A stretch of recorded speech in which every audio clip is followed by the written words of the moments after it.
is all people played. You know, it was like Sand King, Potom, Shaker, and then probably some Lina or Lesh. Lina, Lesh, Sven. Yeah. I mean, at one point, you could, like, Blink Dagger wouldn't get disabled, right? And so all the heroes that have Blink, you could just Blink out of stuff. Shaker AA, that seems reminiscent of some TI5 days, but that's supposed to be EG, though. Tomato, can you give us a brief summary of EG's playstyle? You play with a lot of these guys in pubs and stream against them? I've streamed against them. They play some high-level Dota. I think like they're top 3 skill team in this tournament. They have the same issue as all the high-skill teams, where they try to do too much stuff, and they end up losing the games themselves. It happened in game 1 against who they play, Newbie. They tried like some Naga combos, and that ended up losing the game. You guys could have played calm and win their game. Oh yeah, I remember the exact moment you were talking about, where they slept the entire Newbie team in mid lane, and then engaged a little needlessly, got silenced in an enormous Disruptor ultimate. Lost most of their roster. So they're too next level for their own good. Yeah. It's almost kind of funny how, as you get good at a game, it's just as important to stop doing things as it is to learn to do things. Sometimes it's all about just getting small edges.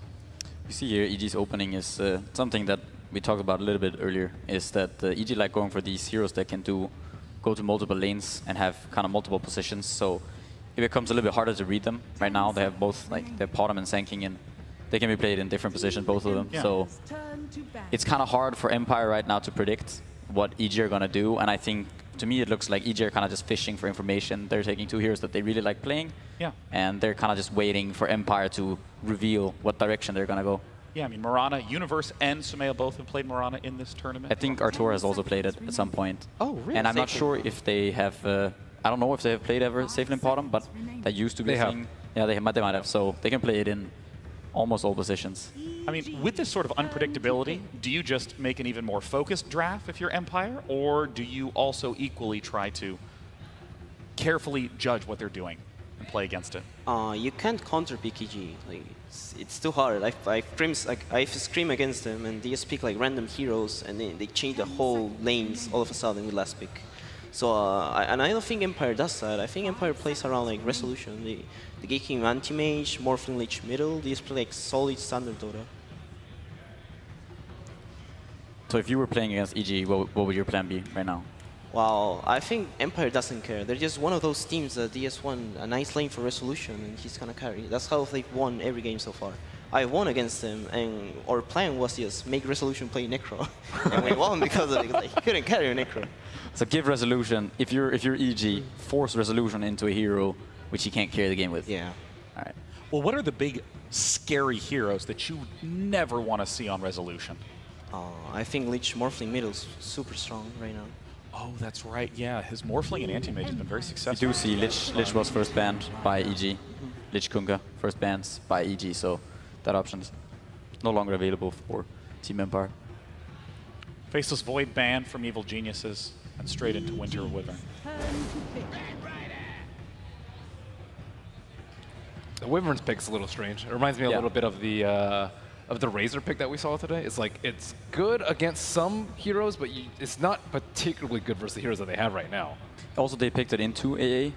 I'm not sure why that is. In general, from my experience at least, Wyvern is one of the heroes that you pick when your enemy has a lot of kind of physical damage. A lot of summons. Yeah, a couple summons. You want to throw that ult out, maybe get a kill or save some people. But right now it looks like Empire's lineup consists of almost exclusively magic damage. But we'll see if maybe they have a plan with this Wyvern. Empire has also been turning towards PL a little bit more for Resolution. I know you like that hero a lot, Tomato. Dude, I love Phantom Lancer too. It's a nice anti-mage game. Let's see Resolution anti-mage. What makes Anti-Mage so good against this Evil Geniuses lineup? Lack of lockdown, mostly. They only have like one reliable stun. It's like Sanking stun, and Arrow doesn't count really. I mean, I suppose you could encase Anti-Mage with Winter Wyvern and fire an arrow away. I mean, technically that's a setup. Give him some free health, though. Yeah, Anti-Mage is one of those heroes that go... it matches up pretty well with the PL. I think if you want to pick that Anti-Mage, you would want to do it last pick, and unfortunately they don't have the last pick. So yeah, they're going to go for Sven, which is kind of straight up. I mean, it's pretty clear. Sven is one of those heroes that deals very well with the Phantom Lancer. Oh yeah, the great cleave from Sven dealing area damage. Phantom Lancer summoning a billion Phantoms that die instantly. And even from Team Empire, just looking across the board, there's great AoE and some really nice team fight opportunities available to them.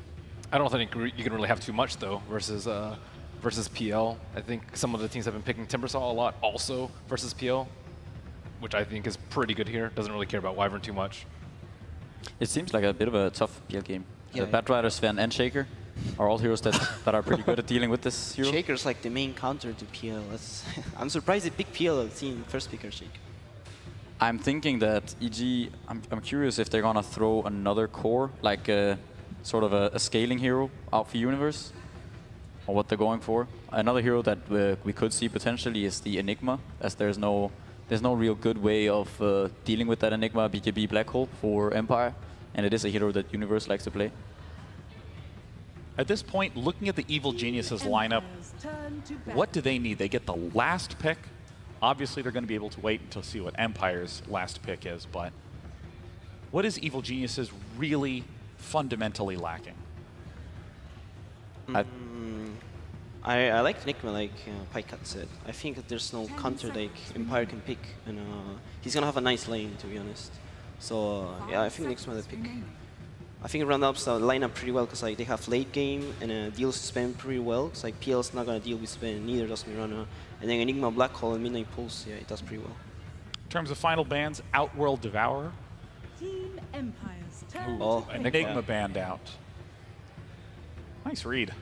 I mean, we'd expect at this point, you know, I think it's pretty clear who's going to be playing who on Team Empire. For Evil Geniuses, Sumail on Mirana mid, Phantom Lancer RTZ, and then Wyvern Sand King. Well, see, that's where EG can kind of go multiple ways. Yeah. I'm not saying that's yeah, exactly. It's not necessarily that's not what they're gonna do, but it's just that they have options. So basically, they get to see the last pick of Empire, and then they get to choose kind of which matchups do we want, which of our heroes match up the best against theirs. It looks like Empire are going to pick their mid hero last, unless this is an Earthshaker mid. Probably Puck. Oh, Ember Spirit, very explosive in damage. Can be a little fragile at times, but has an unbelievable ability to escape sticky situations. Seems like a tough game for a PL to kind of carry in. yeah. You got this, Phantom Lancer, I believe in you. 10 seconds remaining. Don't listen to this Pycat guy that predicted Team Liquid's last game perfectly.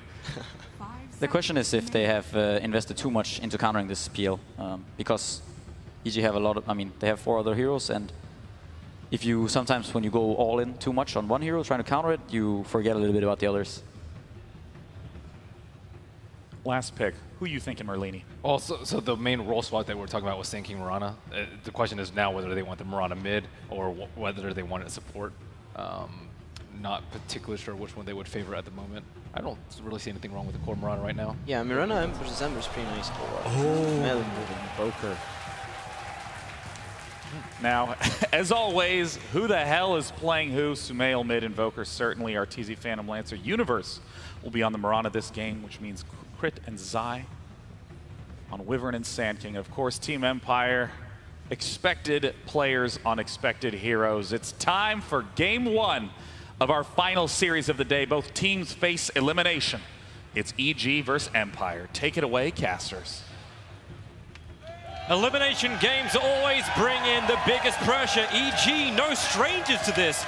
Team Empire, well, they are maybe a little bit more stranger to it, but Resolution, no strangers to the main stage here at TI, being in the grand final before, even though not a victor.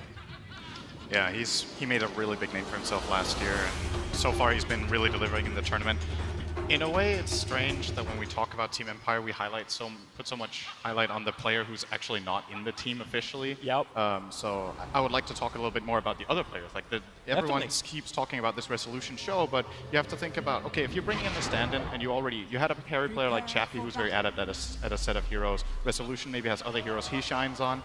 You you bring in this stand-in, it's oftentimes a better strategy for a team that brings in a new player to build around him and utilize the 4 core that you already have in your team to give him a good game, rather than expect him to completely adapt to the team's playstyle. So I think it's very natural for Empire, when the stand-in is a carry player, that they try to set him up for success, especially when it's such a capable player as Resolution, who is mechanically regarded as one of the absolute best in his position. But that doesn't belittle any of his teammates. Like, Empire in their own, have held their own on all of their players, and we've seen standout performances from every player.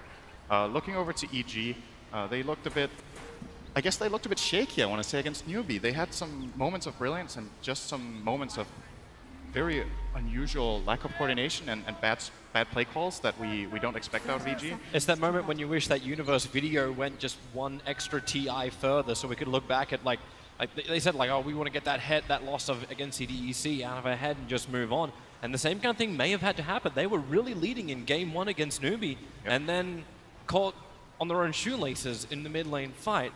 Sean was bringing up that 15-minute Disruptor ultimate. It did so much work. You have to reset, think about it again, and try and start in a good foot. And a good way to do that is having Zai coming to contest the rune. You're looking for the Fire Strike. It's going to go onto Resolution. Maposhka is here. Can't do much, though. When Universe connects with the arrow, Resolution needs a light pinch for a storm off with the sound. Right! Sumail hits the money! Not only will he take rune, but he'll take the first blood. And this is a dangerous thing. You do not feed a Sumail Invoker. Invoker has had very varying results, I want to say, in this tournament. There's been some Invoker performances that really fell flat, and other games he looked good, but on average, this hasn't been a great Invoker tournament, I would say. So very important for this hero to get a head start. You see Empire immediately trying to counteract it. Roger on the Shaker is just going to run in and be annoying to Sumail. Actually, Sumail needs to take care of his career. That he does. All good. Roger was just hovering around. It's the vision, Crit as well as Zai. You talk about like Invoker not having a great time in mid. They're waiting for Roger to initiate. Olive Walk underneath the Observer and Sentry. Already the Sunstrike again on the money. Roger needs to be more damage to Fisher. Connects on 2. He's into the trees. 3 HP he drops down to, but into the safety of the tier 1 tower. The Earthshaker will survive, revealing the gank on the mid lane. And the thing is, when you're rotating 2 supports together like this for the first full minute, they were waiting a long time in the tree line for Crit's Arctic Burn to be available again. This gave a lot of space on the other lanes. If these kills fail, it gives a lot of space to Empire. And you can already see that they're taking some advantage. Even with all this pressure they tried to put mid, the Ember Spirit is having a good time since he wasn't the one being gone on. And Ghostic in the top lane, this is a good matchup for Phantom Lancer. You need to keep that in mind. This is a specific counter pick EG took because of that Bat Rider. Arteezy will be having a great time up here, and he needs to. It's not a good PL game apart from that, like the panel pointed out. So important for EG to get the right start in the right lane. Needs the farm to offset the disadvantage in the abilities, but Ghostic's still going to get some good levels on top. So as long as Arteezy doesn't kill him off, then it's still going to be a win, but Arteezy is still going to be very willing to fight him underneath the tower. But only for this early point. You can watch for the rotations around the bottom rune, the 2-minute one. It's going to spawn top as a regeneration rune, so both Roger as well as Crit have to back off. And it'll be Sumail to grab the regeneration rune. In fact, he doesn't even want it, denies it, doesn't want to waste the time. Oh well, maybe it would have cost him a CS in mid. It's 100 mana, I guess. Pre-wave was under the tower, so yeah. Gotta go for that. This new Alacrity, I actually haven't seen this animation yet. That's from the new Immortal that came out recently. Bottom lane, Fissure just trying to create some space. Zai, even with the boots, can't get close enough, and he doesn't have that second level up just yet, just shy of it, in fact. Same with Crit. So there's no bonus damage arriving from either Zai or Crit just yet. Now they do hit their level 2s, but Arctic Burn onto the cooldown. Gonna need to wait a bit on that, Sumail. I don't think it's time just yet. They're looking he could try to straight run down mid and see if he could do it. I don't think so. Zai is just chasing after Maposhka. He doesn't have any real help, but that Sunstrike, middle lane, it actually looks towards FN, Sumail. He was tossing up whether or not his bottom lane supports could set up for that Sunstrike or not, and couldn't. Tried to have a crack at the Ember Spirit instead. I actually wonder when we... Okay, so this is a little bit of not very chronologically thinking right now, but if you look back on the draft, this Ember Spirit pick from Empire made EG really think before they picked this Invoker. I think this Ember pick might have even been what EG wanted for themselves for Sumail in the mid lane. Could have been a very interesting pick for them. It's a hero we've seen Sumail play in a lot of high-stakes matches, and I think it would have rounded up their lineup pretty nicely. Fisher bottom. Yeah. Does have the lead, he's fine. Yeah. Universe doesn't care about the rock walls, and he still's got the extra Good health. arrow. Crit, nice hit into Mapochka. Do they have the damage required? One more hit, and the hit from Universe. It will connect, and EG, they are patient on the off lane. The Team Empire in support so far, which have had a bit of a problem. Not really getting what they want, but at the same time, Crit as well as I committing a hell of a lot to achieve these just 2 kills so far for EG. And it seems the game plan from EG as well is let's try to contest Resolution a bit. They made that first rotation to Mid that wasn't successful. Since then, they've kind of played this. It's almost been a hard tri-lane bottom. I want to say pseudo-trialing because they're still moving around, but they're definitely committing a lot of resources. We saw this being very successful in the game yesterday between DC and IG Vitality, the elimination game where Paparazzi Sven got countered super hard in the safe lane. Zai is thinking about it. He needs the illusion. He'll need the illusions to tank the tower if he wants to dive under that. Destroy the barracks, then get back. Yeah. Yeah. The other issue too is the fact that Sumail still needs a little bit more mana regeneration.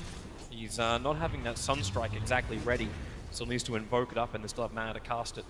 But he's getting back up bit by bit. Oh, stun on bottom. They're going to connect the arrow. Roger's in trouble. Nowhere to really escape from that one. Good setup stun into Universe's follow. And there's not much Resolution can do to save him, even if you want a Warcry.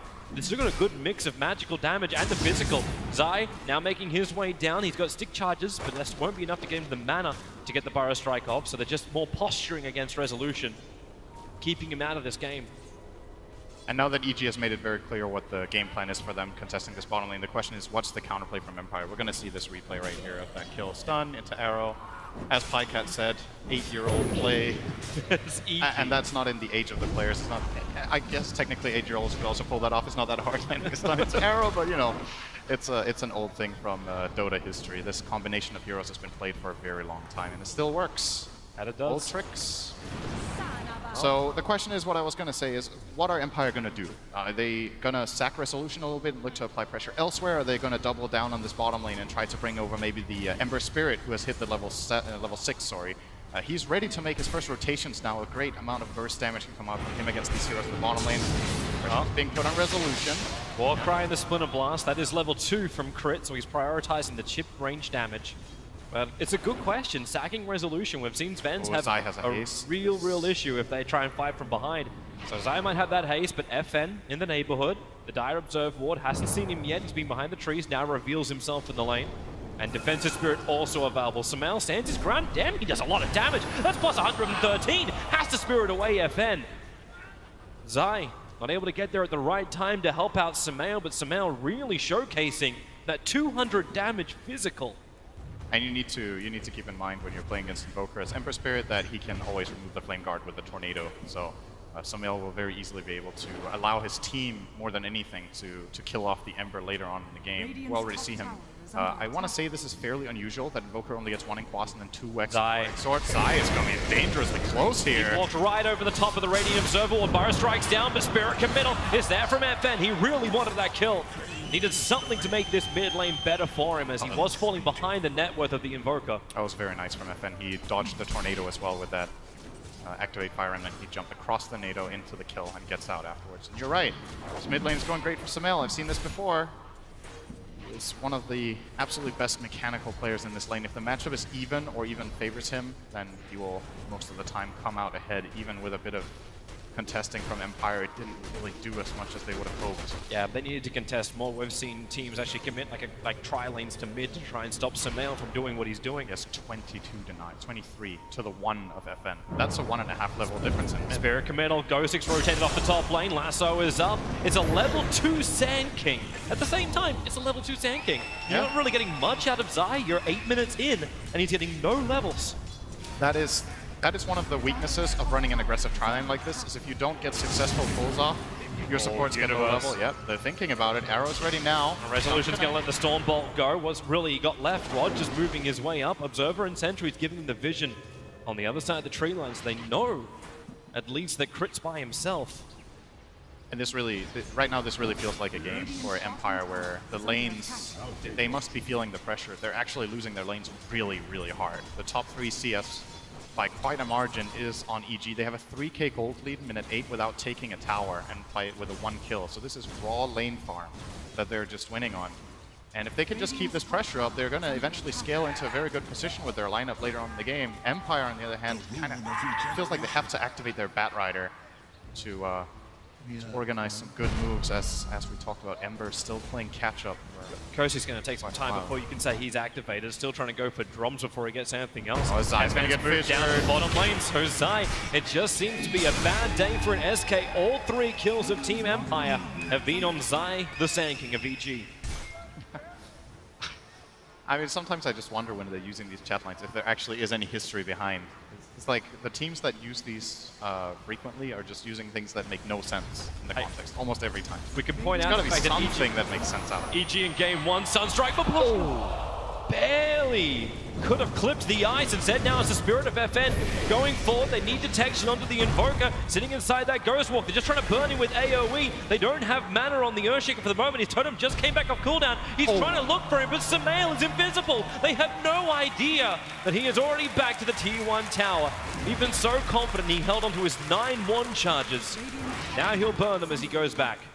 That's the classic first gank on Invoker where Invoker uses Ghost Walk. And then you're like, why didn't we have detection? And then you have detection the rest of the game.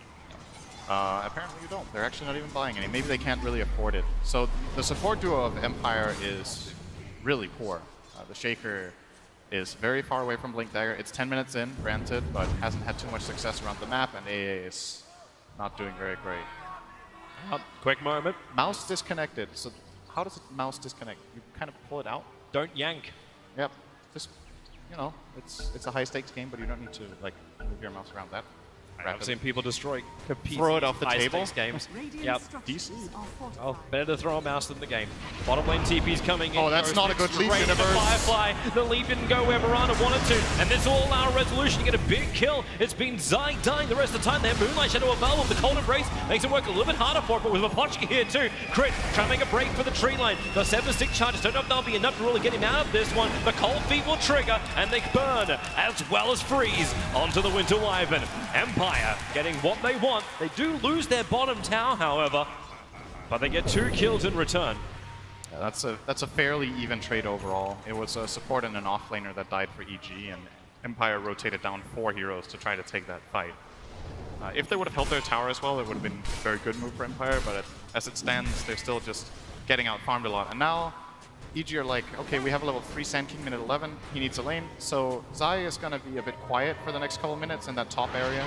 Going to work toward his level 6 and 7 and get some progress toward that Blink Dagger. It's a good time to do it as well. You realize Team Empire, it's around the 11-minute mark when there should be at least some trip, if not quad stacks of Ancients for Resolution to go off and farm, and that's what he's farming up right now. So the rest of the EG supports actually have to help Resolution at this point. He hasn't had the greatest start. The Fissure block off, maybe not exactly what they were looking for, and they've already burned the Shrine. Now, EG have no idea this is going on because they've got no vision on the other side of the map, but they should have enough damage to get through it. And again, maybe they don't. Resolution was trying to save God Strength, I believe, to go for the second camp, and that's actually where they're moving their attention now, leaving the Granite Golem behind as well as the Thunder Lizard, who seems to be not wanting to stay at base. He's actually sitting outside of the area. What else have we got coming out? So AA is almost level 6. It's a very integral part of the Empire lineup, being able to counter the Winter Wyvern. As the panel pointed out, very strange in a way that EG chose to pick Wyvern in this game into the heroes that Empire were showing at the time.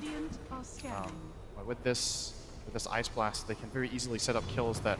Ember is one of those heroes where you're usually in a situation where you're just lacking a little bit of extra to get that core kill. Most of the time you can solo supports, but cores will get away with like 200-300 HP. You can combine those level 4 chains into an Ice Blast, and all of a sudden this Ember feels like he can kill almost any hero on the map. Resolution's finally taking his stack at the moment, and well, if the Ember wants to be involved in the kill, he'll have to move pretty quickly and also find some regeneration. It's the 3-man smoke up from Empire. They're observable, watching Crit as well as Universe come up the hill, but instead they want the bigger one. They want to kill off Arteezy, and they're able to do so. He died. Ice Blast and Echo Slam, something EG was specialist at a previous TI. Oh, Universe is going to get Mapochki here, double damage rune. Nice for him to get. keep that momentum going. That's now 3 kills for Universe for his 1 death. But it's coming at a cost. The fact that Sven is able to start playing catch-up, even with that, like his catch-up game has only brought him up to 4.4k in the net worth. It's nowhere near what you're looking at from EG. They're so far ahead on their calls of EG. It's strange when you look at the CS numbers, and it feels like EG should be further ahead on net worth and experience than they are, but the game is still fairly even. It's a 1k experience lead. The 3,000 gold is definitely substantial, but this game is easily within reach for Team Empire if they set up any of their good team fights. Their lineup is incredible at fighting. One thing that neither lineup is particularly good at is pushing towers, and that could lead into this type of game where the important fights start happening minute 30. And if you have a farmed Sven, you know how that often goes. Empire definitely have the tools later. Right now, EG are still in good control, though. As both those heroes, it's like the first phase Ancient Apparition pickup. No Alchemist shenanigans like we saw earlier. It's pretty much just straight raw on fighting, and in the late game, getting hit by that Ice Blast is dead to Evil Geniuses. And there's a great setup in the form of the Earthshaker. You still need to see items. That Ice Blast is now flying its way down to the south. Ghosting has Blink, no lasso. It's got 8 seconds on cooldown for the moment, so the Ice Blast will connect Arteezy. Just gonna doppelganger away. The Ice Blast chill effect will still remain on him, and FN, here he comes, but just to defend the tower, which is very, very low. Ghostic, he needs the time, and now it's there. Blink Lasso, Crit is the primary choice. If they can see it, Arteezy's calling the fact the Batrider is missing. Right now, he's in land clearance business. I'm not sure if EG had that lasso perfectly timed or not, but that 5 seconds made a very big difference. If Ghostic had the lasso, they would have definitely pounced on that PL, trying to get a kill. Now instead, it's going to be EG making the smoke rotation here. They have a ward that sees the movement trajectory of 2 of Empire heroes connecting with that mid lane, and if they can get a good backstab here, could set up for a very nice team fight for themselves. Backstab might be Roger's going to break it, though. Smoke's already broken. There goes your curse out. Ghostic, the arrow's going to connect. Sunstrike as well. Roger, no way to survive it when EG commits so many abilities, but now it's up to Team Empire. They want to try and turn this fight around. Flame Break pushing Crit away from the Ice Blast. He still wants to hold his ground, but that'll mean he'll die to FN. So a 1-for-1 trade-off, support for support. I think Empire is fine with that. It sucks losing your Shaker, who's making progress toward the Blink Dagger, but if that's what Smoke is going to bring with it, that's all right for them. At the same time, EG keeping the farm up. Sumail is getting really, really farmed this game. He has almost 10 CS per minute, 16 minutes in on Invoker. His Aghanim Scepter is only 400 gold away, and as much as I said that a hero like Sven can take over a game in the later portions of the mid game, Invoker is one of those really dangerous heroes when he starts getting this amount of farm. Yeah. I think widely regarded as one of the absolute best late-game heroes in Dota, and the only real way you deal with Invoker later on is either by having massive catch for him in Empire first, or Blink Lasso, there's your catch being put to use. He died again. King will fall, and Team Empire, yeah, what are we gonna make that? That's now 4 deaths. He's got his fantasy team a little bit wrong. You don't get plus points for deaths as supports. It's not easy being a punching bag. It really isn't, Synderen.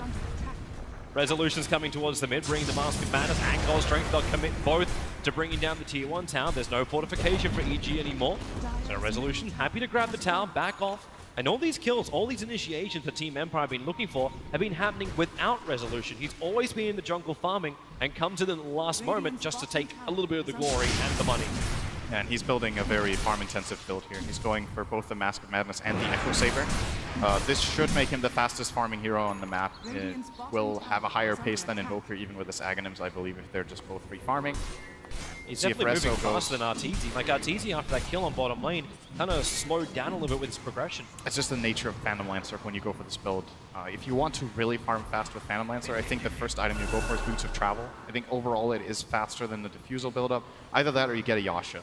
But Arteezy is going for the hybrid build that can also fight if it comes to that, if necessary. And I think this is a better approach when you're playing against a counter core. If this was a great Phantom Lancer game, you could go for the farm build and be like, okay, if I get farmed, I'm going to carry my team. But Arteezy is in this position where it's like, if I get farmed, that's great. But if they do as well, I'm kind of still going to struggle to play my hero against the Shaker, Sven, and Ember. Gang's coming towards mid. Fan is the man. He's got a target painted on his back. Sumail, Crit, and Universe will try and team up together. They want to curse and the tower they're going to start with a curse. This will actually line up for the arrow, which is able to connect. Sunstrike coming in too. SK can die in the meantime, but that's something we're all used to. FN dying, however. That is his first death of the game. and that's going to be a tower as well for EG. They get the tier 1 mid. Empire are trying to get as much trade up top as possible, but they're eventually going to have to back off here and don't have enough in the tank to really stay here. So that's a good move for EG. That's way better than the smoke they did beforehand, because this one brings an objective with it. They get 2 of them. They move to bottom lane. The damage they did previously at this tier 2 town when the Batrider was looking for a kill. They now finish the job. Arteezy not even leaving in the real self behind lane. The illusions do the job. That's why he doesn't get the last hit in the tower. Something I'm curious to see in this game is what route FN takes with his Ember Spirit. So he's gone for the travels first, and now it looks like he's going for a Linken's. I guess he's tired of getting cursed after 1 curse. But is this a physical damage Ember game or magic damage Ember game is the question. If you get physical damage, you can cleave and kill off the PL illusions very easily, but you already have Sven for that, and then you're fighting with physical damage into the Wyvern Cold Embrace. If you go the magic build, well, maybe it's too late for that, and you already have that in space. And there we see the kill on Zai that we didn't see earlier. Pretty straightforward. Lasso into Sandwich. Yep. Perfect combination. The Maelstrom does make enough sense though. Like we were debating this during another game previously. Oh, that's Ice Blast Zai. Again, 0 for 6. At this rate, we're going to have a contender for the Melk Award. He does have the Moonlight Share to back out. He is affected by the dust. He is alive. He will survive. That's close. One more tick from Flame Break, or just another second on top of him by Ghost Tick would have been the kill, but he didn't dare to pursue there with Zai stunning off to the side. Blink Dagger might have not been ready either, so they save him this time. Zai's like, finally, I get to walk out on the map for 2 consecutive minutes without getting killed. We may have a Wyvern Sandwich at the moment, putting down the Vortex as well as the Cold Feet. Crit's got the movement speed, takes to the air with the Arctic Burn. Spirit Forge, you're going to have to get that Sleight of Fist steering chains into the Ice Blast, and Winter Wyvern. Well, he can't take the chill or the burn, and it's the burn that kills him. That's something you need to be very careful with against Empire's lineup. They are very mobile. Both Batrider and this Ember Spirit can punish out-of-position heroes very quickly, and it doesn't really matter who it is. Even this Phantom Lancer where you're like, oh, I'm against Batrider, you know, maybe I can Doppelganger off. If you get lassoed and you get Doppelganger off, the heroes will still run you down. I mean, Ember doesn't care if you Doppelganger away. He's just going to run after you at twice your pace, so gotta be careful with how and where they show their heroes. At least it was only support that time, but if they find Arteezy now with this Flaming Lasso, 5-second cooldown. It's the Blink Echo Slam. That could be your easiest start. Give the extra vision. Arteezy just walks into them. The Ice Blast committed.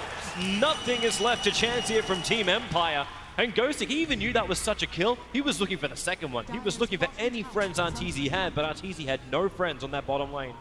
And now it's EG looking for revenge instead for their fallen teammate. Trying to make it down here in time to kill Rezo, but I think Rezo is going to get this in time and back off. If he's greedy here and goes for that last hit, he's dead, but probably thinks... Here comes Zai, looking to initiate.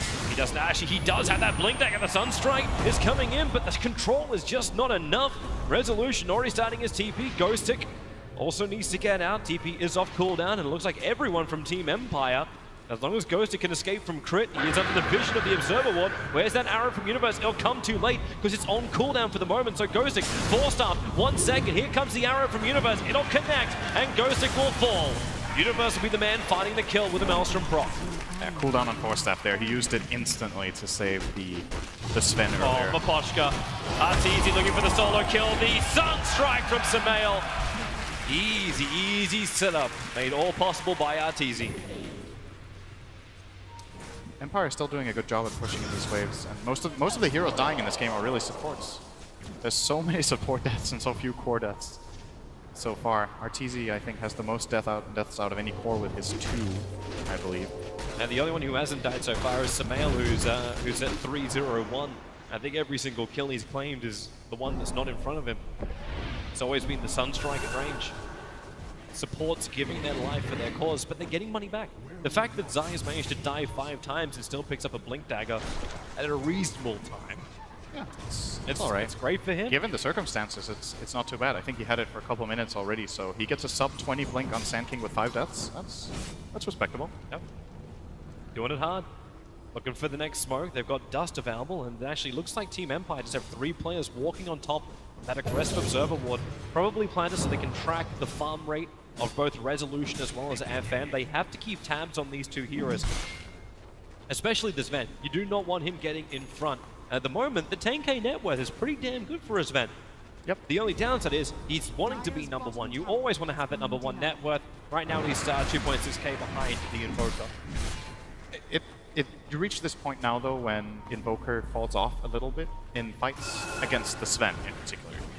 The reason is there's a couple of key items being picked up. FN has got the Lincoln Sphere against a couple of things, including some... He can also counterplay like the Cold Snap Invoker can be annoying. And the Sven now with the BKB. So you look at the graphs and you look at this net worth, and then you're like, when this BKB of Sven is popped, the only counterplay that EG really have is Winter's Curse. So if this Wyvern gets locked down, Empire can look really scary. On the contrary, you know, if EG finds the right type of fight, before Sven even gets the BKB off, they still have the burst to bring him down. There's no real save on Empire's lineup except that Force Staff. Very smart read here from Evil Geniuses. There was no one defending the mid. There was no one actually saving the tier 1 tower on the top lane from Team Empire. They knew they were on the hunt. Universe is scanning the tree line with the arrow, but it was a 5-man maneuver from Empire on the southern lane. That's the one they wanted. They couldn't find an opening. Apochka and Ghostic, even Firefly between the tier 2 and tier 3 tower, and they don't find their targets either. EG, successful dodge. They got a good ward out, though. Question is if EG know where this ward is. This is the kind of ward that can be very valuable when you have Bat Rider.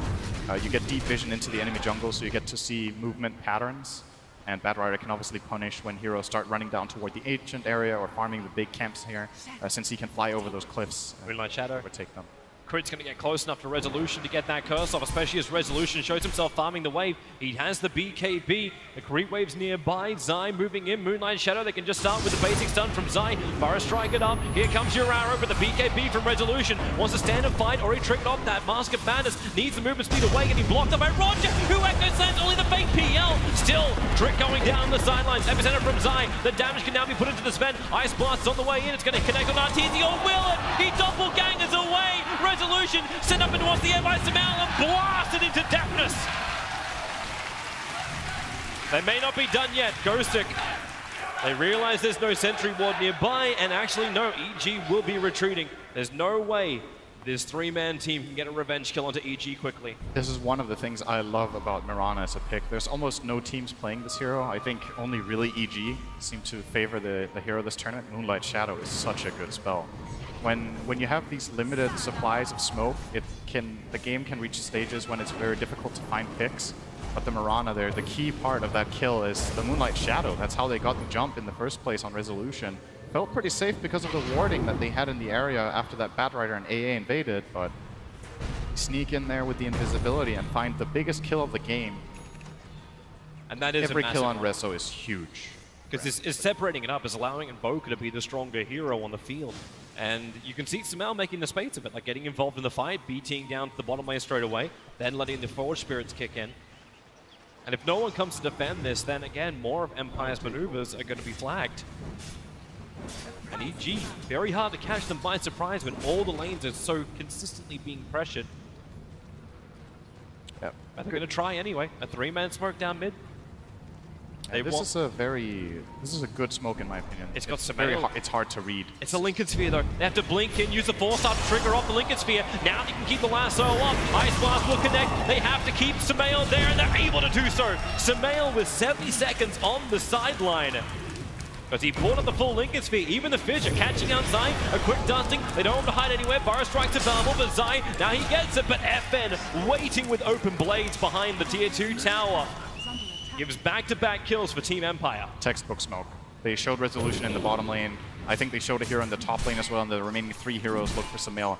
It's a kind of risky play because if EG read this movement and they're on backup behind Samal with defensive heroes, that could have turned into a great counterplay.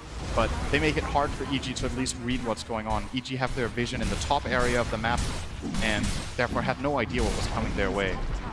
And that's a big play from Empire. 2 kills, one of them on Samal's Invoker. His first death. They get a tier 2 and Rezo. He's not done yet. Yeah, he's going to come up. He's still got a little bit more of that God Strength timing. At least force a reaction out from Evil Geniuses. Now he's done. He got it from the Arctic Burn. The spirits are actually bringing Crit down to half of his life. But no one's TPing out to the shrine. They're all coming home. 200 damage on the tier 3. Actually, almost 300. It's something I've noticed about Resolution in this tournament is that he seems to have a very, very good understanding of how far he can go. And that's why it's very interesting for me to see him dying to this Moonlight Shadow, because that might be the one time in this game where he didn't really have the correct read on what was happening, because you need to be a bit deceitful to trick Resolution to catch him off guard. And he's been having exceptional reads. In his Faceless Void game that we saw yesterday also just Phenomenal reads. Oh, Crit, he is dead. Blast, and Roger Moposhka teaming up together beautifully. They played that very, very patiently. They're just letting the creep wave do its thing, and eventually Crit just came out feeling maybe he had the safety, but there's no vision for them on the bottom lane at all. In fact, both of the observer wards from EG, one of them's about to time out on top of their jungle rune, and the other one sitting in front of where the Tier 1 tower used to be of Empire. And they don't see enough from this to really let them know where Empire's moving. So maybe a new smoke ward vision coming up from EG shortly. Could be, or in the Moonlight Shadow. 45 seconds on that one. But look at the graphs, man. This is a change of pace. EG had this like good 5 minutes, and now they've had 5 bad minutes. Everything on that graph is green, and the experience is pulled in the advantage of Empire already, and it's only a 1k gold lead now for EG. So Empire with a couple of good moves have put themselves in a good position now. Question is, how do they transition? Looks like FN will be going for the magic build. He went for the Maelstrom first. I wonder if he wants to finish the Mjolnir after this Blink Dagger he has queued up, or has different plans later on. It's actually possible to go hybrid builds on Ember, where you have like this early magic damage and then you transition into more physical-oriented line or damage later. Very curious to see what his idea is in this particular game. Empire's got the primary concept of let's go kill them all if possible. Arteezy is the man who could get caught out. The Echo Slam reveals the real one. They lasso the wrong one. The arrow flies forward. Resolution soaks up with his BKB. Already Zion Arteezy have fallen, so there's no fight here for EG. Empire are feeling it, man. That's 7 kills in a row. And another tower. Roshan is available. 40 seconds on the PL and the Sanking on 30. They don't care. They're going to go high ground. According to the game, that was a 5-man Echo Slam. Yeah, that was Arteezy and a lot of Arteezys. Yep, every Arteezy to die. He gets out of range of the Ice Blast. The arrow will connect over on Roger. Meteorite still rolling towards him, so Roger starts to burn, getting hit by the tower. He won't be able to get out of this one. Universe will kill him off. And Evil Genius is at least get the consolation prize as Empire do more chip damage to another Tier 3. Very nice Meteor from Sumail. He cast it far away from the Shaker, but anticipated that Shaker would be stuck long enough for the Meteor to actually reach. It took like a full 2 seconds before Roger started taking damage from it, but then Cold Snap plus Meteor combo under the tower will secure Sumail that kill. And Empire maybe overextending a little bit there. They got another 300 damage in, but this time on a different Tier 3 tower. The death of the Shaker. Seems like EG are confident to go for their next move. 4-man smoke, showing Arteezy top. And maybe this time they're hoping that Empire want to go for him again. The line is drawn to move to the Tier 2 tower. However, both of their observer wards they planted down are primarily looking at the front end of the Roshan pit. One of them probably won't survive as there's already a sentry ward there. But Team Empire, do they read this? FN's got a lot of pressure on bottom. He's sending his illusions in with a catapult wave. This may force EG to come back as no one is here. So they leave it to Zai. Mr. 07 to do the work. Blinks in for the Sandstorm, at least forces FN to back out. This is one of the benefits you have of having Ember Spirit in a game like this. There's not that great ways of EG for killing him. Especially, they always need at least 2 heroes to get the kill. Maybe even 3. So if he is pushing this wave bottom this far, it very quickly becomes obvious what kind of move EG is going for. And Resolution was just hiding, waiting until EG started showing on the map again. Now he's back to farming this top area. Going for the Linkens, by the way, after Blink. You can't even curse him when he gets that. Sven is getting scary, Toby, and it's not only him. The Ember, as we talked about, has a good matchup, and he's getting farmed too. EG have kind of, they kind of dropped the ball in the last 5 to 10 minutes. Haven't really accomplished much. They've been trying. They've been looking for the opening, but they haven't had the vision to really achieve it. And this is going to get harder. Ghosticker's got the Jammer True Sight on him, purchased up by Moposhka, and they're looking for the warding of EG. BKB too. Yeah, he does.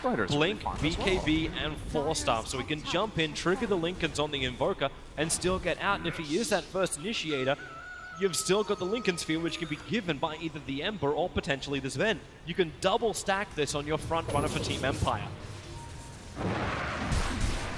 This should be Wait, did he soon, just... He used okay, no, he walked over the top of an observer ward and didn't kill it. Oh. Goes back and then remembers himself. EG need to keep an eye out for Roshan now. They need to have a feeling. This is the Radiant team that has good pushed out waves. They have God Strength.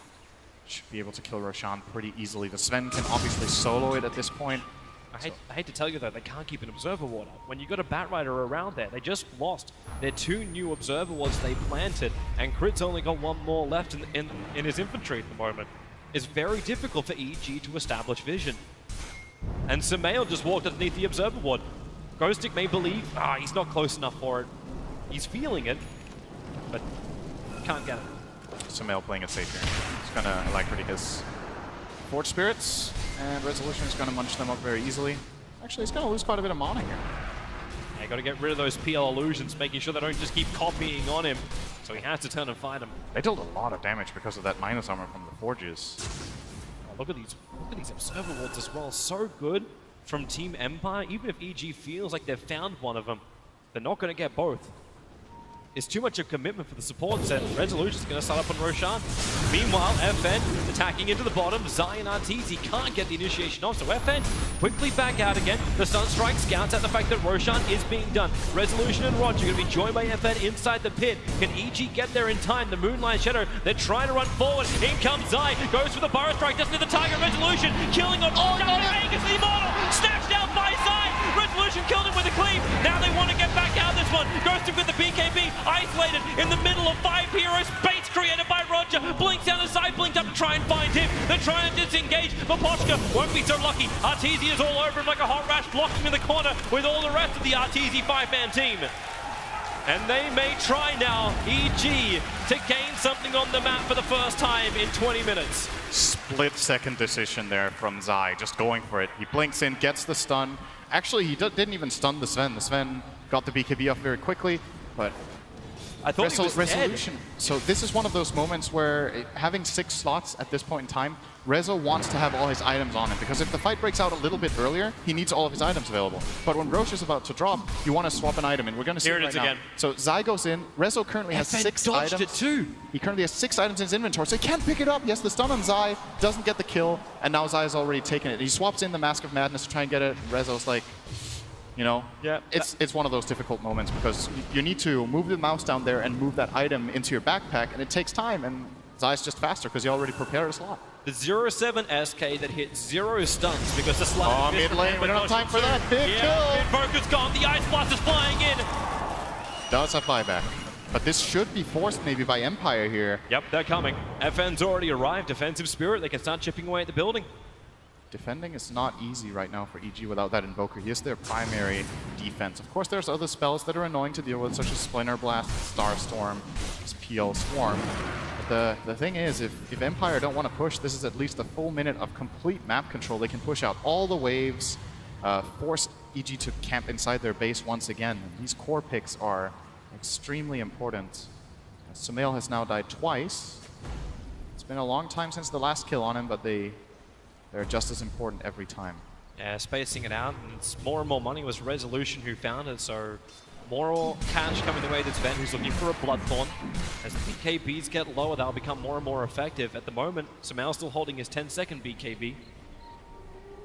And you got another one on the way from Universe, so this is going to make it 2 BKBs. Obviously, the Phantom Lancer does not want to build into this. He was actually looking at the Skadi originally, but now he switched his mind and is going for the Lincoln Sphere. Honestly, I'm wondering if you want to get one. Crit. Get out of there. The Cold Feet, the Ice Blast, it is just too much. FN jumps right on top of him, and Arteezy, he actually big Roger! Hits the 2-man! Perfect hit! FN will now get a double kill, and EG retreat, retreat, retreat! Oh no, Arteezy actually completed that TP. I can't believe he went in for that. Crit was already completely dead. The Invoker was still dead. There's no way Evil Geniuses are able to retaliate in this fight. And just, this is a really greedy TP that gets immediately punished. Now Empire, with 3 deaths, this time they're going to try to do some structural damage for sure. They're coming for the bottom lane. The mid lane is going to push in. It may get close enough to turn off that backdoor regeneration. For now, here comes Resolution. Beat the tower. Arrow flies forward. He'll just walk to the side. Already Lincoln Sphere being triggered on him. But they take the tier 3 tower. This will open up the shrines. And Empire are happy with that. They're not going to force the issue much further than FN chipping the mid tier 3 tower. But they're back. They got the objective and they hold the lead. And let's actually see it from Arteezy, from the perspective here in the mid. So Crit is already dead, and now Arteezy completes this TP, has to try and disengage, immediately caught out, and this is 2 nice kills. He even stacks up with Zai. Just, it's a bit reminiscent of EG's games against Newbie yesterday, where EG are off to a good start, their lanes are going well, and this later on in the mid game, it's just like things start falling apart. They're not finding the moves, they're making these key mistakes where they're out of position, and Empire are just pouncing on them with these very mobile and fast heroes that just kill them too quickly. And EG don't get a time to stabilize and establish themselves in a fight before it's over. And this is more than crumbling. Like they've swung this net worth in the last 20 minutes by Well, 15,000. I was going to, yeah, 15 grand. It goes up in the experience by almost 20,000. It's not a minor swing. Are scanning. Definitely isn't. And it's at this point you start wondering for EG. Okay, the BKB on the Mirana is very close, as you mentioned. The BKB on Sumail is completed. Do you actually need to get a BKB on PL? You don't want to, but honestly, how is Arteezy going to play these fights? If he goes in, there's so many things he needs to worry about. If he gets a BKB, he can at least limit the options that Empire have. Okay, then they can't really counter him with Shaker anymore. The AA is not so scary. He can't get Sven stunned. He can't get messed with by the Ember Spirit, who has a magic damage build. You know, it's like, it sucks. You can still get lassoed, and you can still get killed by Sven, but is it better or worse than the alternative, which is building a lot of stats and then you're countered by everything?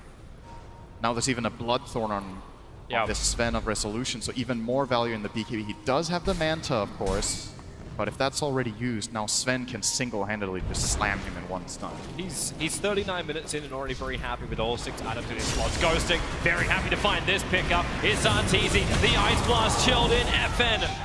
Even adding a Spirit for good measure, but Arteezy down for 65 seconds. Buyback is available, but the bottom lane continues to remain under siege.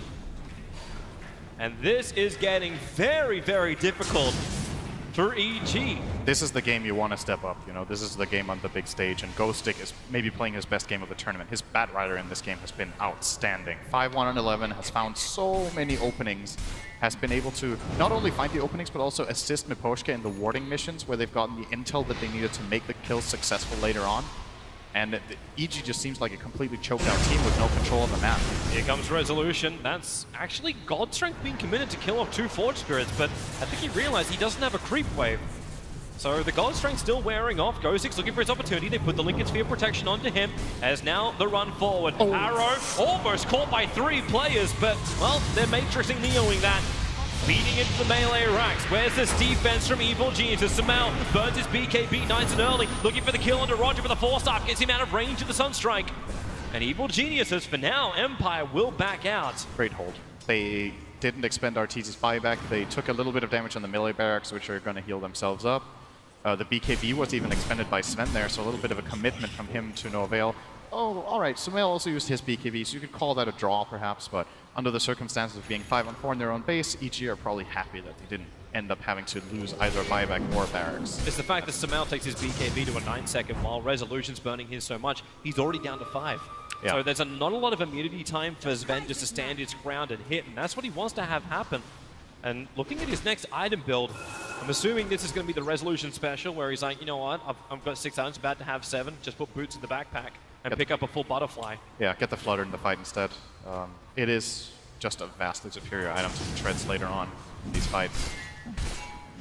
Also should be, since it costs like 4 times as much. Sumail's TPing in. It's like they want to have this fight. Universe will have to hit the arrow. They got the stun. The arrow will connect for Resolution. The BKB comes off. Ice Blast is coming over the top of him. Crit! That damage is huge. Resolution, however, is now going to hit the ground. No protection from BKB. Sven is going to go down. Roger can only clean up the creep wave with his Echo Slam. Minimal effective damage onto EG, and they keep the momentum going. Hitting into Roger. Universe becomes unstoppable. The big things, no Echo Slam, no ES. He's got no buyback for a full minute.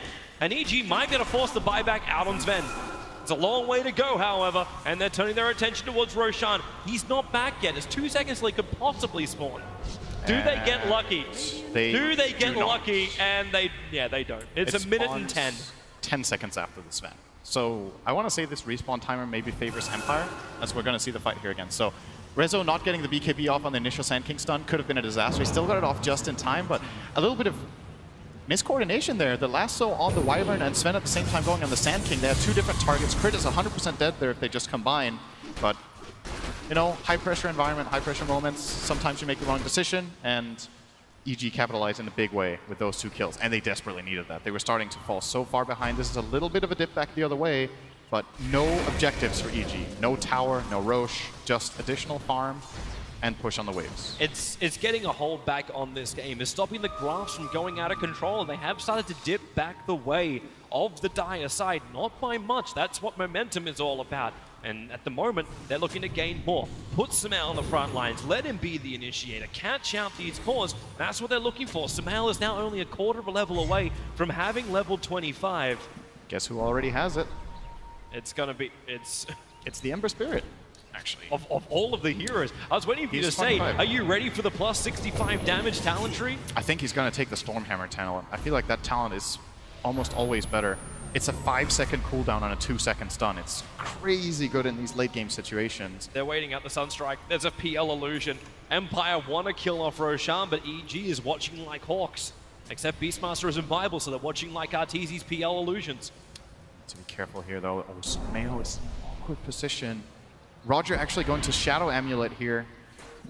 Well, at least he can set up. Yes. He's had a hard time getting in for the fights.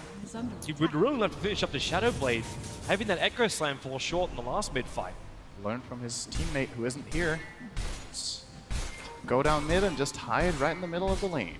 That's right, it's the emails that get late at night. I wish you were here, but by the way, you should do this in the game. EG is just waiting so long in the Team Empire jungle. They're waiting for them to come down, but Empire is also waiting for Roshan. The Forest Spirit's going to scan up Aposhka as well as Resolution at the pit. But of course, the PL Illusions are pushing into bottom lane. Team Empire are faced with a difficult choice. Do they try and defend? The Ice Blast will do a decent part to defend that, and they do send FN down. Easiest man to get back, thanks to the Ember Spirit with the Remnants. This is a very, very tense moment. This fight is going to determine a lot. There's no buyback on the Phantom Lancer.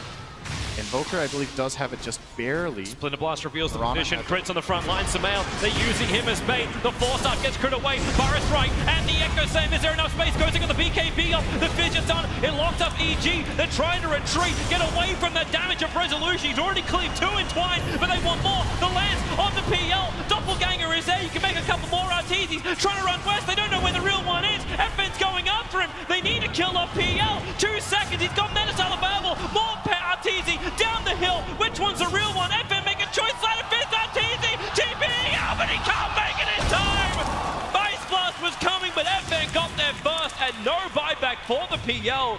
Will allow now Empire to go into Roshan if they want it, if not more. Crit really needs to watch his positioning. I don't think he can be the one getting jumped on. This Wyvern is way too important for their counter engages. It feels like forever since we've seen a Cold Embrace and a Winter's Curse. He's always getting killed so early.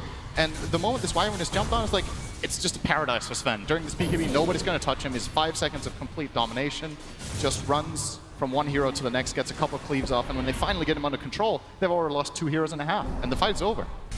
It can't, if they want to bait someone, it can't be that Wyvern. It has to be someone else. But who do you throw on the front lines? Do you want to throw the PL in there? He could just get blown up as well. But you could always just throw the bigger one that always got killed before. Why don't you throw Sai? Is that enough? Throw him to the wolves, I guess. I mean, it seems to be the most expendable one out of EG, because you can't have PL, you can't have Invoker there, you can't have Mirana there, and you need the curse control. And the really big issue is that EG just don't have information. They can't.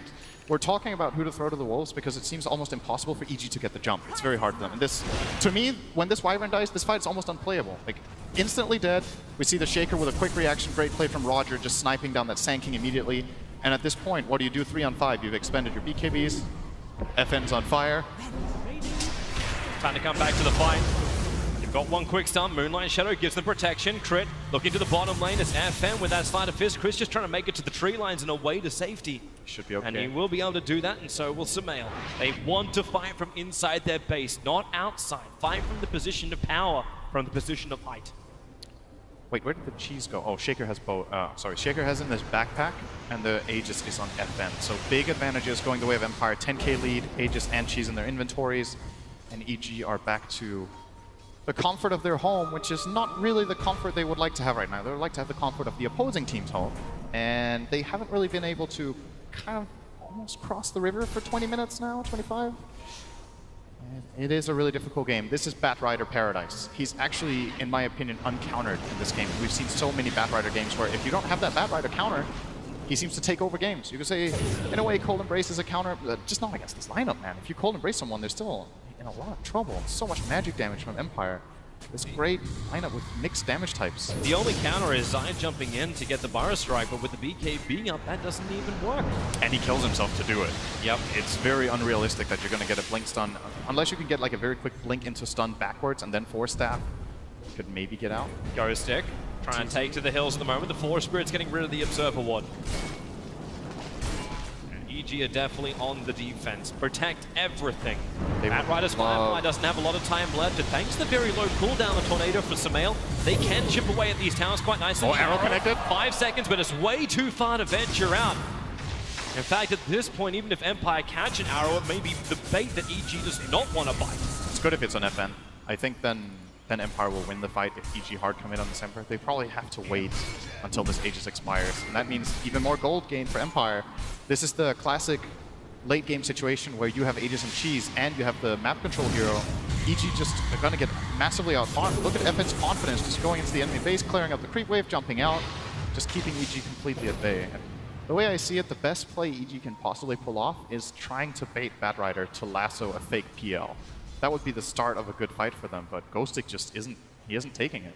Sumail, maybe Oh, they this could find be a good too. moment. Arteezy's up here, Ghostic blinks away. Diffusal Blade already slowed him down, but Sumail, they're actually backing off. You talked about fear.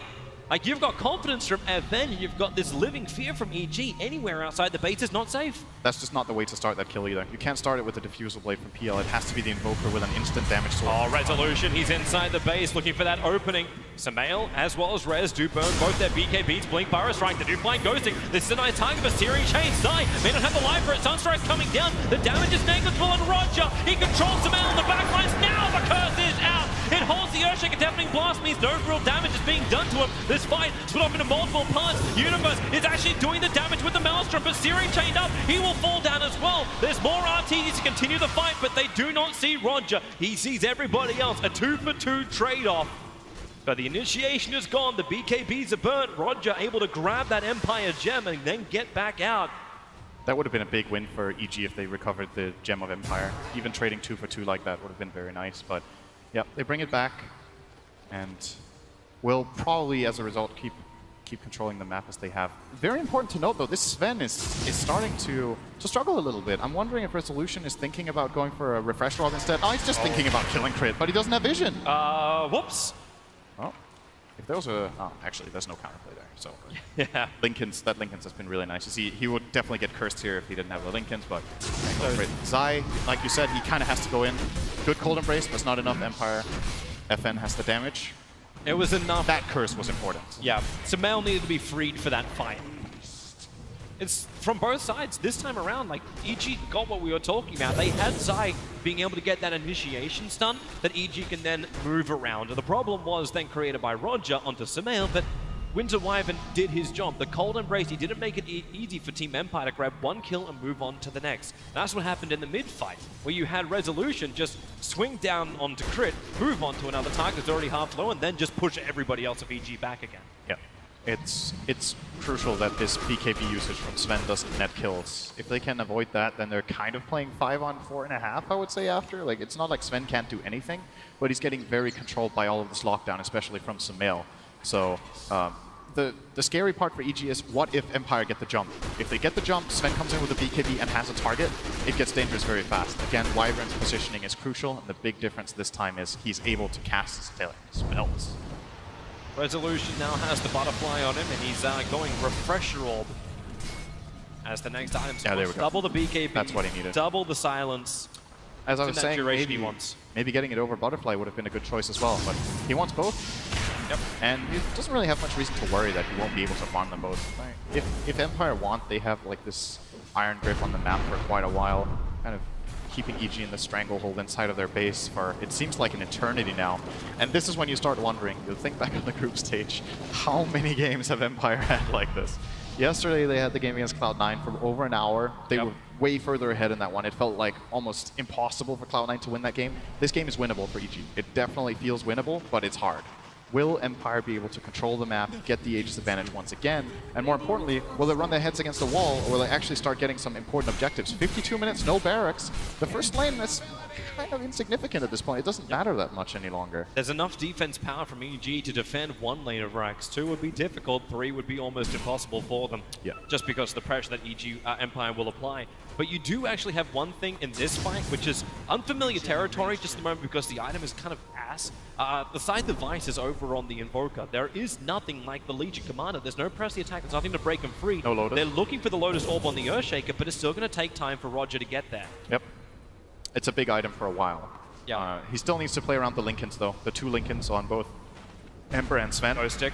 He's going to find a target. Zai into the Sandstorm. Quick 4-staff away. They have the Observer and Sentry watching Ghostic, and he knows it. Thanks to the Gem of True Sight, they'll get rid of the Observer Ward, making Samael blind on the map. Crit's also a long way out. With Zai, they are in almost no man's land inside their jungle. Both have TP scrolls available, but they're like trying to make a break for the tree line. Crit jumps inside the Invis, another Sandstorm from Zai, and every player from EG who was up on the northern side have now returned home. And FN takes care of that top wave. He doesn't kill it off entirely, but he gets most of the creeps down to half, so this momentum in the top lane should shift, and in addition to that, Rezo is going to cut this creep wave top. So once again, EG playing one lane. Or Roger, really? He's found a target. The Shadow Blade, he's right on top of him, Arteezy. You got multiples to choose from. They're going for the individual one. Instance up from the Echo Slam. They have to control him. Here comes your Ice Blast, and the lasso will hold him there. Arteezy will fall, and Empire get the pick off they've been waiting for. And they may get more Resolutions ready for the mid lane. Universe has BKB. Resolution can go for the short range hit. And exactly what he does. Not only does he get the Orchid off, he gets the Stormbolt. Before there's a BKB counter. And Universe is gone. Both have buyback. I like watching big crits. It's also why I like watching PA games. It's a very rewarding thing to see. Boom. Resolution brings the big one. Plus 549 damage when God Strength is turned on. And that's on top of his basic 222. 2 dead cores. This is buyback forcing territory. I will be very impressed if EG don't have to buyback here. They've had some great defensive play so far in their base, but this might just be the limit of what their lineup can actually perform. Well, Samael's at least trying to get rid of the mid lane, but Resolution's coming in through the bottom. Ghostic already with Firefly up, looking for that target to move forward onto. Crit. As the Splinter Blast forces Resolution to blink himself further away. The melee ranks under siege, fortifications available, but you got 37 seconds until they're back up, and FN is taking the tier 3 tower up on top. They baited Samael up. Where is that control? Empire, they are leaving. You got to buy back out from Arteezy. And do they regroup and go back in again for the Mirana one? It doesn't look like it. 20 seconds is too long, is too short a time. Oh, you get Roche. I think this was everything they came for. They were hoping to force a buyback or get a barracks. They get the best buyback they could get. I think the Mirana would have been less valuable. And now they're straight over to the pit. They see it knowing now. that this is respawn. And you feel like EG should come out and contest this. I just don't know if they can get there fast enough. They don't have their shrine to connect with. They're going to try, it looks like. Smoke is ready on Crit. The Sunstrike scattered it out, both the fact that Roshan is alive, as well as the fact that they started him, but the Echo Slam, it catches Invoker! The Fissure as well! Sandking can't help out, the BKB lasso onto Crit, using out the Winter Wyvern. There's no curse available now, he's still silenced up, rooted to the ground, FN's gonna double kill him with a Stormbolt, Resolution finishes off the Wyvern, buybacks are coming left, right, and center here for Evil Geniuses, while Arteezy still wants to fight. He has Samael here, they have to make these buybacks worth it. The 3 cores are here ready to fight. FN's BKB triggered for the moment, spirits himself away. That BKB got another 3 seconds left on it. They'll stick with him. The Tornado a little bit too early. Roger still waiting for his control. Arteezy looking at Maposhka, at least he would love to, but he can't see him. An Infin's Rune spawn, and Maposhka can walk away from him. Empire are playing really, really well in these fights and in this game. They're taking so much advantage of the vision that they have, and they're playing without fear for the most part. You know, when they're playing with fear, I feel like they have good reason to. EG wishes they were playing with fear right now. Yeah, unfortunately, he's their coach. Arrow flies forward. Roger not going to walk into it, but everybody just chipping and saying hi. Roger, no Echo Slam, but the Fissure catching 2. Here comes your Ice Blast, double stun with the lasso. This is huge, this is massive. Universe is gone. Wyvern as well in the grave with no second life. Zai can help out. Ghostic doesn't have his BKB. The arrow flies forward. The creep's going to actually tank that one up as Empire. Again, they move backwards. Arteezy again moves forward, looking for the fight, looking for an opening, but Empire have no holes in their defense. Zai wants Resolution, but his blink's too good as well. Straight back towards the shrine. Look at this gold graph, and look at the last 30 minutes of gameplay. This is 3 red dots at the bottom. EG have found 3 kills in half an hour. And that's a kill on a Shaker, a kill on the Sven, or actually maybe they got 4 kills, I think, and a kill on the AA. That's it. It's just been this complete domination from Empire across the map. They've kind of had 10 times as many successful moves, and it's just showing. That fight was so huge again. They don't get objectives, but they kind of... Was that 3 buybacks that were expended from EG? I think The Phantom Lancer expended his on the defense. The Mirana used her buyback. Sumail used his buyback to try to take that fight. Did Zai also buyback? No, he didn't. No, he's the the only supports don't one. have that luxury. Everyone else has a Crit buyback did. going 5 minutes or more. So Crit did as well. So that's 4 buybacks on cooldown for EG. If Empire get any half-decent fight here, the game is over. Yep. And this is where EG, like, again, we're talking about the miracle play from them. They still do hold their racks. They do still hold their base intact. So at least they're not dealing with the split push, like, real problem that Empire can give if they have momentum in a wave. Instead, they just send FN into the other lane when they were attacking the top tier 3 tower. That's why it's only got 184 HP. The bottom lane is exposed. So Team Empire will crack a racks with this push. The question is, how much does it cost them to do it, if anything? And they're going to smoke. They're moving closer. 5 heroes all grouped up. They want an opening. They have no vision inside the EG base at the moment. No God Strength for 20, so this is a little bit of a weaker resolution right now. Zai's on the retreat. Firefly, it doesn't see and deepen up. They put down the Observe Ward. Now they do see the SK. And while Blink Lasso, they got Crit. He doesn't have buyback. He needs to get this curse off. The Glimmer Cape hiding Invis, but where's your curse? The silence lasts too long. It was the Bloodthorn of Resolution doing the work. Blink Burrow Strike, trying to catch out the ES. Remember, that Echo Slam is a problem, but not if he doesn't have the mana for it. Roger going to be brought down by Arteezy. Mid lane still being attacked. The Hex over an FN, as well as the EMP burn. If they can get rid of his mana, not enough of it. He still has a 2k mana pull with a Burrow Strike, catching Dosic. EG, they're chipping and they're getting ton of opportunities, but no big kills just yet. Resolution! Oh my God! Outside! Mercy, mercy, please! FN wants more as well, but he's got no mana. Arteezy, well, freeze yourself in time and space. The Cold Feet will latch. Resolution's back. So is the Bat Rider with a BKB. Resolution wants to kill on Universe. He's trying to close the distance. Universe, no leap. Silence up. That may be enough. The Shrine can't do the work. FN under the cover of the BKB. Right on top of Sumail. Yules send him up towards the BKB from Sumail. But the physical damage is penetrating the immunity while he's being lassoed up. This is a slaughter fest. It's a worthwhile killing spree at the moment. Empire will take the mid lane out. FN wants more. Arteezy trying to defend it. The curse is out. Resolution, he's your friend. Oh, Don't nice kill your force friend. there. He pushes him away, and now the cleave goes to work. It's good game. It's done. Resolution, Empire, they take game 1 against Evil Geniuses in the lower bracket of TI. Damn, they looked really good that game. That's scary, man. That's a team that has grown a lot since the early group stage. Very, very impressive. And EG at the same time, this is their 3rd consecutive loss at the main stage. We saw a similar situation from Team Liquid. They pulled it back afterwards after that loss against Team Secret. We're going to need to see something similar here from Evil Geniuses, where they just reset, start playing with more confidence. They once again have this, it's like there's this mental block at some point in the game. In this game, I think it's very understandable because they're playing without vision against a team with more information, and the control is really favoring Empire. But there seems to be like this mental block at some point where EG's moves just stop working. Yeah. And I'm wondering if that also comes down to their draft. It looked like the things just, like, their timings didn't synergize, and the Team Empire lineup, I think the panel said it, like, why don't they just focus on what they do good? And they did that very, very well. They had the perfect initiation. They had the stuns. They had the instant stuns control into the big team fight controllers, plus your global, plus your heavy physical damage. The Empire lineup just synergized beautifully to a point where it didn't look like there was a clear, easy answer from EG, and now they have to look for the answer.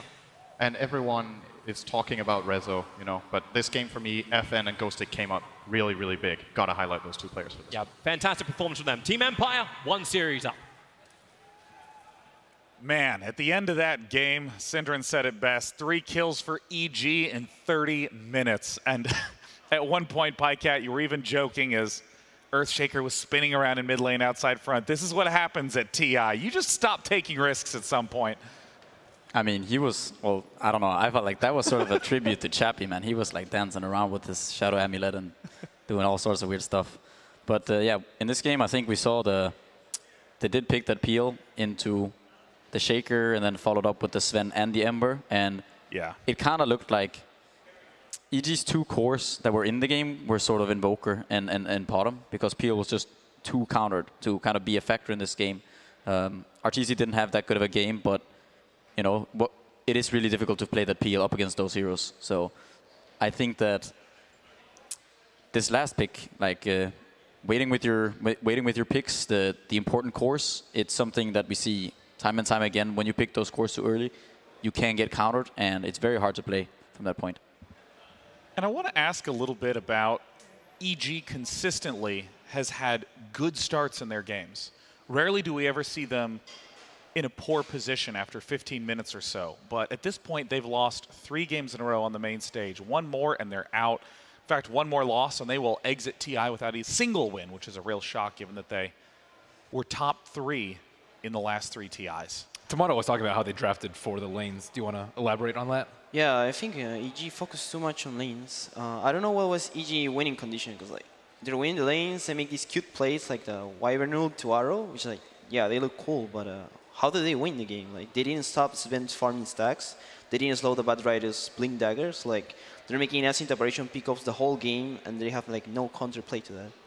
Yeah, it was pretty difficult for them. Also, with this game, we talked a lot about resolution. I think this game was actually the least resolution-focused Empire that we've actually seen. Ghostic played extremely well on the Bat Rider, and yeah, Sven, they made it seem easy for him, and they just played extremely well. Way better than I saw them in the group stage. The one thing that is cool about Team Empire is that it kind of feels like now they're kind of just rallying around Rezo, you know? It's like sometimes when you find something to play around or someone, it just makes you play better. And to me, yeah, like you said, it just feels like Empire are playing better than they did in the group stage. And maybe it is because they kind of just found that, you know, they found this win and now they're sort of, you know they trust in Rezo and they kind of found their stride a little bit and they're looking good. I mean, you brought up Ghostic earlier. There was the amazing blink dive with BKB on for Ghostic on Bat Rider to save Sven from the arrow. Just incredible coordination and allowing resolution to shine. Purge, talk to us a little bit about your thoughts on the match. Well, I agreed with a lot of what Tomato said about how EG's combos were really effective, but they didn't ultimately pull through in the end. I have a clip of that here. They used Winter Wyvern's Winter's Curse to set up a very long duration stun. They bring in the Great Arrow for another 5-second stun, which guarantees a lot of damage output on heroes that are difficult to kill like Ember Spirit. But when you get to the point of the game where your cores have Black King bars or even Force Staffs, it becomes a lot harder to kill them. They didn't quite have the setup time here with their Potom ultimate, and unfortunately, before the arrow was able to strike its target, Resolution was able to use his Black King bar, and then the whole rest of the fight got so difficult. And there was a lot of other times where there was team fights like that, because all they really had was Burrow Strike, Winter's Curse, they needed Arrow, and they needed those abilities to combo together. It wasn't simple. Even something as simple as a Force Staff really interrupted that a lot of times. Guy that gets first stunned gets Force Staffed, which means he's out of the direction that the arrow is coming. So it just made things really tough for them. And throughout the entire game, it just really felt like Empire were the ones that could make the grabs, make the picks, and very often what they would do is push forward very aggressively to place Observer Wards in really good spots. They placed a couple here. They ended up sneaking all the way into the enemy jungle in a later moment to do that as well. And then it just gave them this commanding vision where EG, who didn't want to push, who didn't want to gank, were constantly within Wardian vision, and it gave Empire a lot more chances to actually get pickoffs. So straightforward win for Empire, and they played very well. Yeah, I'm very curious to see the ways in which EG would adjust their lineup. Because, I mean, we have been pretty consistent seeing resolution on the Sven, on other hard carries throughout. EG really seems like the ones who need to, well, they obviously have the very clear game plan with 2 flexible picks early, but I mean, how do you adjust your picking in this spot? I think that they should go for something that they kind of know well. If I were in EG's shoes now, I would want them to go back for something along the lines of Venomancer or Drow Ranger, kind of like get Arteezy on some comfort hero, maybe Lycan, just get him on something that he likes playing, and kind of just find those comfort heroes for every player, so everyone knows what to do, and then just go with that. Don't overthink things. You know, they should know that they're a good team. They're all good players. They can definitely do this. I'm sure they have, you know, the crowd. I'm pretty sure they kind of like EG, and they have a lot going for them. So I think just go with the comfort zone and do the thing. You know, Tomato, what if you can speak a little bit to the fact that sometimes you've seen EG try to do too many things? Did you feel like that happened in the recent game or the recent draft? Yeah, I think they're trying to be too cute with their combos and stuff. Like, I've seen EG like do some Dark Tier combos. I'm pretty sure like their team fight's much better than Empire's, and they're just playing around like winning lanes. And I don't know. I don't see like an overall better strategy from EG. Meanwhile, in Empire, like they're trusting Resolution and they're playing around him like Force Staffs, protecting him, giving him stacks and stuff, and it's pretty nice. The very clear game plan of Empire is paying huge dividends. As these players are stepping into what could be the last match of the day, we're going to briefly step away for something a little more lighthearted as Shiver and Slacks take themselves a nice little trip to the zoo.